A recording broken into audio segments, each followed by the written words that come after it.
club in the world. There's no better club than Birdland, by the way. I would dream about being at Birdland myself when I was a little girl, you know, that da-da-da-da-da, Birdland. And I was like, oh, that place must be the most spectacular place ever, and it is. I was right. All right, now this man usually is making your drinks. He's usually back there making delicious drinks, by the way. And he is going to come up here and do some comedy stylings for you, Mr. Eddie Jock.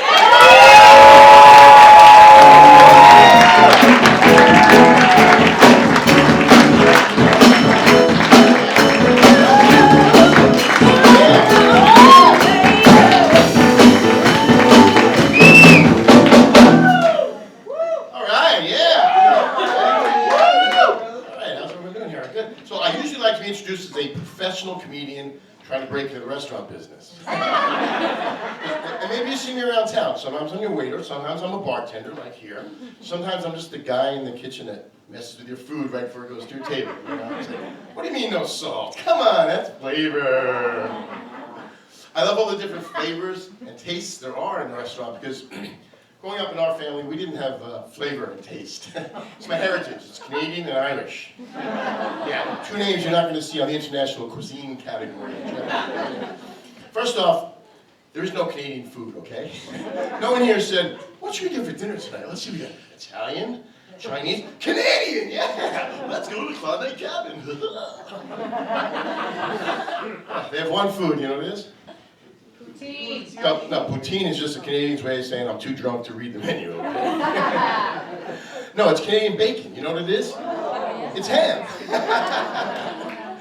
And it doesn't matter, Mom just would have boiled that anyway. Yeah, that's the Irish side. Yeah, they love to boil their food. There's a new cooking show on the Food Network. It's Celtic Cooking with Seamus McSweeney. It goes like this. Oh, top of the morning to you. I'm Seamus McSweeney, your boiled king. Today we're going to learn how to make corned beef and cabbage.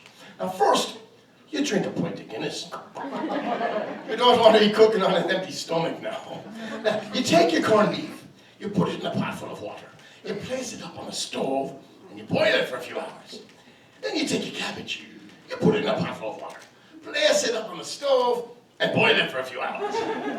You take your potatoes, you peel your potatoes, put them in a pot full of water, place them up on the stove, and boil it for a few hours. Now, while you're waiting for your food to cook, you might want to have a spot of tea. Can't have a spot of tea without boiling some water now, can ya? Seamus McSweeney, the boiled king, yes. I think the only thing worse than our dinners was we had tuna fish salad sandwiches every day for like 12 years. Tuna fish. Anybody here really like tuna fish salad? Yeah, you do. You ever tried boiled? little different that way, yeah.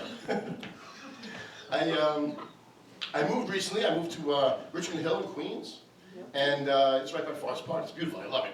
And I think it's important to love where you live, or at least like where you live, you know. My brother hates where he lives. He lives in Pittsburgh. He calls it Shittsburg, okay? That's how much he hates it. He shits on the name of the city. Now, I don't want to really call him out on it because I had two brothers, you know, Paul and Michael.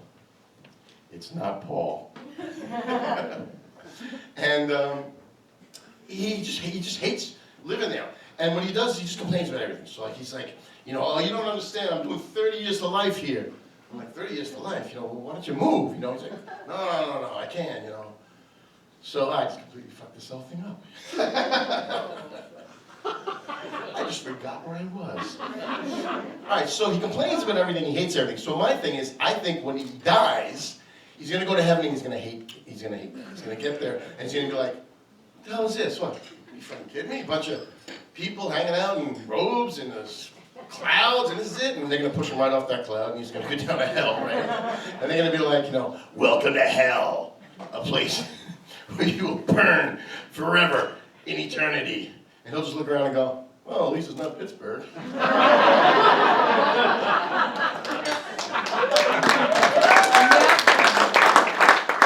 I learned a new language this week, though. I learned the language Java. You familiar with this? It's not the computer language Java. Java is the language you must learn so you can order anything at Starbucks. So I walk in there and I'm like, yeah, give me the cafe mocha latte frappa veronicino, please. And the barista's like, what size, please? Like, give me a small. He's like, we don't have small. Here at Starbucks, our small is a tall, our medium is a grande, our large is a venti. I'm like, right, give me the tall. He charges me $8.95 for this concoction, right? He puts the change down, that's the only word I can understand, it says tips. So I throw a nickel in there, right? He's like, that's a small tip. I'm like, no, pal, that's a tall tip, okay? There's another nickel, there's a grande tip for you.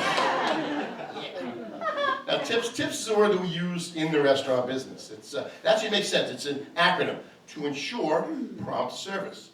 Makes sense. Yeah, see, we learned something here. Words that we use that don't make sense are like, we don't have customers or patrons, we have guests. Now the term guest, that would infer that I invited these people, right? Because when people go out in public, they're just idiots. I mean, well, not you people, you know, obviously. The other people, yeah, they're just, you know, they're just stupid things. You see this in a restaurant, someone accidentally drops a plate, right? Or a busboy breaks a glass, you know, everyone freaks out. It's like, shh. They freak out, what? You don't do that. It's an accident. You don't do that if you see an accident in the street, do you? You know?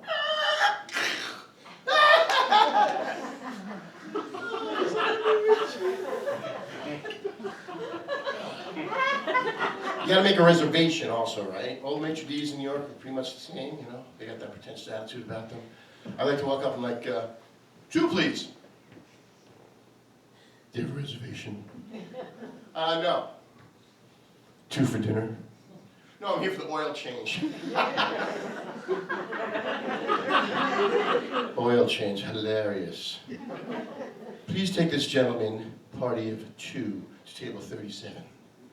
Party of 2, when was the last time you went to a party and there were 2 people there? Right? It'd be like, hey, how's it going? Hey. Great party, fabulous tip. You're a tip. What about party of 1, right? Happy birthday to you. But don't you hate when you're out and you're trying to enjoy your meal? Some schmuck comes up, hey everybody, it's Bill's birthday. Let's sing happy birthday to Bill. Fuck Bill, okay? When Bill can walk on water, then I will sing him hymns of praise, okay? Now let's do it. Jesus Christ walked on water. Disciples not impressed. He knocks over a glass, the glass up.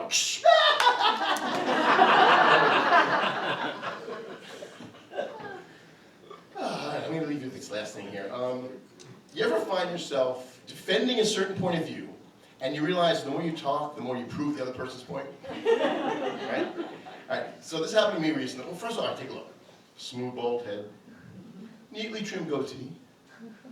I could probably lose a few pounds, but I think I'm aging fairly well, okay? Now, I've never been married. I live alone. I presently don't have a girlfriend. So what are you thinking? Maybe he's gay. Why do I gotta be gay? Why can't I be the single, sexually frustrated old bald guy? No, he must be gay. So I'm talking to my friend Bob, who is gay, and Bob is saying, Eddie, how do you know you're not gay? Like, come on, Bob, I sleep with women. He's like, oh, honey, I dated for 3 months a woman. Doesn't mean you're not gay. Okay, let's see. I drink beer. Yeah, that's right. And I've never used the term window treatments in a sentence. How's that? All right, I like action movies, okay? Yeah, I want to see big war epics, guys kicking each other's ass. You know, like Troy, have you seen that? Yeah, Brad Pitt's all buffed up. Yeah, he's a big, muscular man.